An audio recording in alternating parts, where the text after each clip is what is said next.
Hey guys, what's up? It's TenneyBox here. Welcome back to another video. In the background is some Call of Duty Custom Zombies gameplay. This is World at War actually in the PC. I recorded this probably a month back, and I never decided to upload it because, I don't know, I just used it for background gameplay footage for this video.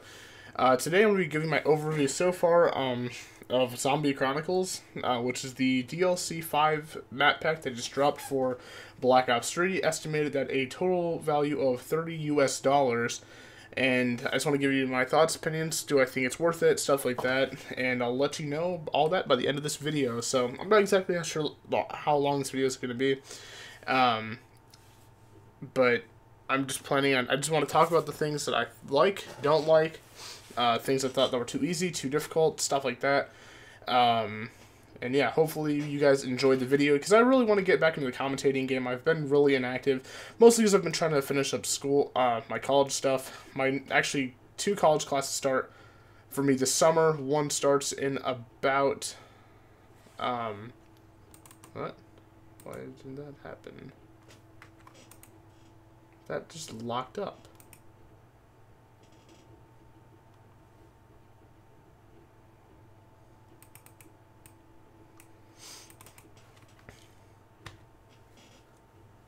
Hey guys, what's up? It's TenneyBox here. Welcome back to another video. In the background is some Call of Duty Custom Zombies World at War gameplay on the PC. This is, I think, called Minecraft Village Remastered. I don't have the link in the description for this video because I have no idea where I got it from. Because I downloaded it probably like close to 4 or 5 months ago, and I just played this map about a month ago, or this gameplay about a month ago. So I don't have that, unfortunately, but I hope you do enjoy the video nonetheless. Because today I'm going to give you my overview so far on Zombie Chronicles, the DLC 5 map pack that just dropped for Black Ops 3 on the PS4.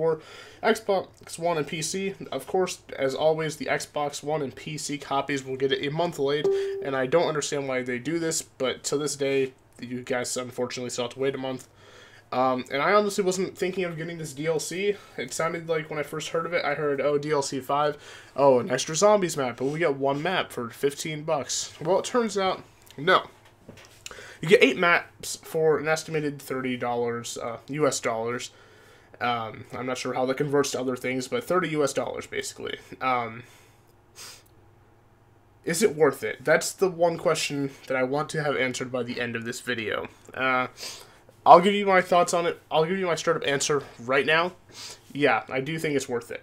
I'm going to be explaining why in this video. I don't know how long it's going to be, so just sit down, buckle up, have some popcorn or something. It could be a 5-minute video, it could be a 10-minute video, it could be a 20-minute video. I don't know, because I'm just going to give you my thoughts. This is completely unscripted, so if I say something that sounds contradicting or something random and off-topic, let me know in the comments down below what you thought of that, because I sure as heck want to know, because I probably will get off-topic knowing me and the style of my commentaries. But so the map comes, or the DLC comes with 8 different maps that are remastered from World at War, Black Ops 1 and Black Ops 2. And those maps are, and I'm going to do this totally off the top of my head. Let me see if I can do it. We have Nocturne and Toten. We have Verrucht. We have Shino Numa. We have Kino der Toten. We have Ascension. We have Moon. And we have Shangri-La and Origins. Those are the 8 maps that we have remastered on this DLC 5. And honestly, I am one of those guys that really, really, really loved Mob of the Dead. I think it honestly might be better than all the maps, with the exception of like the classics like Nocturne, Toten, and Kino. Like Mob of the Dead, like beautiful map. I just love the environment. I've always had like this weird admiration for like the island of Alcatraz. It looks so creepy and cool, and I've always like just looking into the history behind that sort of stuff. I haven't really looked into it in a while, but I'd like to get back into that. But just for me, like, that was a really unique thing for a zombies map to do, and I really enjoyed that map. But unfortunately, Jason Blundell and the guys at Treyarch decided not to put that in this map pack, and they actually hinted at on a YouTuber's video by the name of JC Backfire, I believe his name is. I subscribed to him. I probably butchered his name, so I'll leave his channel in the description below this video if I remember to do that. But basically, Jason Blundell, the guy behind Treyarch and like one of the big zombie guys, came to his apartment and showed the whole zombies timeline. And that in myself, like when I saw the video, I wasn't really like, I wasn't very like, even now, Syndicate Project just uploaded or no, just went live streaming Zombie Chronicles. I just ended my stream from Zombie Chronicles. It was about an hour and 15 minutes. Oh my god, it was an hour and 15 minutes, and it's 115. No, maybe I'm imagining that. I don't know. Let's get back on track. Let's get back on topic. Like I said, do I think it's worth it? Yeah, I really do. So you have eight of the custom, almost the custom maps. You have 8 of the original maps remastered for PC, PS4, and Xbox One, and each one of them has been altered in some way, shape, or form. Some major, some not so major. Every one of them has a major change in terms of Gobblegum and the Wonder Fizz machine. Nocturne Totem does not have any additional perks added to other than the exception of Mule Kick, and then of course the Wonder Fizz orbs. Other than that, the perk machines in that map are just Mule Kick. I don't know why they decided to do that. I would have much rather have had, I don't know, Quicker Vibe in there, or even Juggernog, and then had everything else be accessible through the Wonder Fizz machine, but for some weird reason they decided to do a Mule Kick, I don't know, to piss off players or something. Not sure. I really don't think there's really any need for Mule Kick, especially in Nocturne Totem. I mean, I'm more concerned with getting Quicker Vibe, Juggernog, Speed Cola, and of course everybody's favorite Double Tap. Actually, I think Jug and Speed are my favorites, and then of course Quicker Vibe is always great to not, you know, get a game over when you get downed. So the problems I've had with this map, there have been a few, or this map pack, there's been a few, and I'm going to explain those. And I don't know if this is just in my scenario or my case. It's not my internet, because it just isn't. It has not been my internet so far, and it's happened on multiple occasions. I think it's happened 3 times in about an hour of playing. The first match I got into was a solo match, and the Black Ops 3 servers disconnected. I'm sure that's just because that there's an overload of people playing the map packs, but still, even though I was only on round 2 or 3, it still kind of frustrated me that I had to go back and reload the map and all the stuff and just go back to where I was from the beginning and had to reopen the first room or whatever. But yeah, that was frustrating, but it didn't get me as frustrated as I did when I was playing multiplayer. Multiplayer, for me, has always been like the best part of zombies, because I've just never been a solo guy, but in this one I'm almost inclined to do the opposite. Because with zombies and multiplayer, I've had so many weird errors, like literally my team, like my party chat got cut in half, like it split up the party, like 2 people left simultaneously and leaving us and this other guy, and this guy was just hitting the box like 6 times while I was literally out of ammo, so I quit on him because I'm not going to put up with he literally hit the box like 5 times and knocked while the zombies were spawning, and this is like around 15 or 16, so I just quit that map, so, but that was after the lobby had weirdly split, because like it said like they disconnected, like error or something. I can't remember what the message said. Maybe it didn't say a message. I can't remember, but like in that situation that happened once, but then it happened again when we had 4 people. Instead of this time half the people leaving, the game just dropped and it said host migration, or host migrating hosts. We all loaded back to the main menu as zombies, like ready up, but nobody had left the game. Nobody had migrated hosts. The hosts stayed the same, but our 20 rounds were gone. So it was very frustrating, and yeah, it pissed me off quite a bit. And that happened like 2 or 3 times today. No, it didn't happen to the frequency of where I was in round 20 every single time, but it did happen, and it was there. So that was like the downside of the zombies maps. Other than that, I really didn't see any too much of lagging problems, just those weird connection issues. I'm sure it's just because of the side effects of everybody downloading the maps and playing them simultaneously.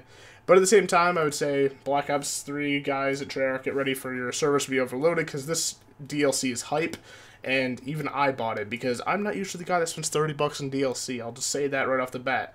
But I do think that this one is worth it, and I really do enjoy how much the game has changed with all of these different additional perks and Wonder Fizz orbs and just weapons in the box. Like, you can get low-key get the Thunder Gun, you can get like anything really you can imagine in the box. Like I Nocturne Totem, and I was like rocking out with the Ray Gun Mark II and the Thunder Gun, and I could only have done that before on custom zombies on my computer when somebody had made a copy, or not a copy, but like a remake of that map with like Black Ops 2 stuff, but never had they had not reached the level of complexity to bring Black Ops 3 weapons until now, and when Treyarch actually went through with it.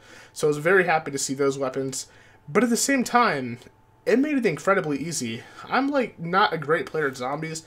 but I like to find myself to be better, I think, than average. I'm not pro by any means, and I'm sure I'm probably going to get a stupid death in this gameplay. I don't remember. But first attempt at Nocturne Totem, other than the glitchy round 2 where I got disconnected from the Black Ops 3 servers, technically my second attempt, if you want to count that one, I got to round, I think, 21, and that was pretty easy. That was without trying too hard. I was camped up in that corner, and I really only had 1 or 2 good attempts at Nocturne Totem. Actually, I think I did 3 total, because I think I did 2 on stream tonight. And I died stupidly both ways, because I'm an idiot, and I can't do good under pressure. But I think I hit 21 the first time, and I died. I think I got backed into a corner, and I think I killed myself with the ray gun splash damage, or something weird like that. But yeah, like this map, the maps, I feel like with the additional, like, guns and perks, and, like, Wonder Fizz orbs, and the Gobble Gum, it's become very, very, very easier, and I add the word very a lot of times because that's what it is. It's become a lot easier, in my opinion. Like, I found myself getting to, on my first attempt of Keynote Der Toten, I got to run 25, and people were like, oh, 25 is not that good. Well, 25 is pretty good for a player like me, where I don't spend all my times learning the runs and, like, the routes and stuff. Like, I learned the routes, obviously, to Kino, because they're pretty straightforward, but like, I had a few situations where my Gobblegum saved my butt. I had one where I was trapped in, like, round 22, and I was getting cornered by 100 zombies, and I hit the up arrow on my D-pad, and then I teleported to another room thanks to Gobblegum. Would I have gotten a game over if it hadn't been for the Gobblegum? Absolutely. Would I have gotten a game over before that if it weren't for Gobblegum? Absolutely.